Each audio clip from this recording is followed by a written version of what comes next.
Është zhvilluar në Maliq një dëgjes publike me komunitetin për të marrë shqetësimet dhe sugjerimet e tyre në lidhje me menaxhimin e mbetjeve të ngurta në të gjithë territorin. Nënkryetari i Bashkisë Eridion Rustemi tha se pas menaxhimit të suksesshëm të mbetjeve të tjera, tashmë ka ardhur koha që të hartohet një rregullore edhe për menaxhimin e mbetjeve të ngurta. Ka ardhur koha që të fillojmë të bëjmë një riorganizim edhe për menaxhimin e mbetjeve të ngurta. Kjo është një sfidë shumë e rëndësishme për bashkinë tonë, sepse është me ndikim të drejt në mjedis, në mbrojtjen e mjedisit.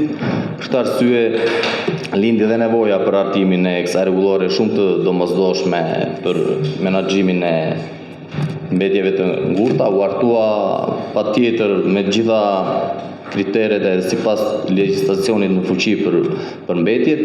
Kjo rregullore synon të përcaktojë rregullat dhe standardet për organizimin dhe funksionimin e menaxhimit të mbetjeve të ngurta në gjithë territorin e bashkisë tonë, duke përfshirë të gjitha territoret e njësive administrative.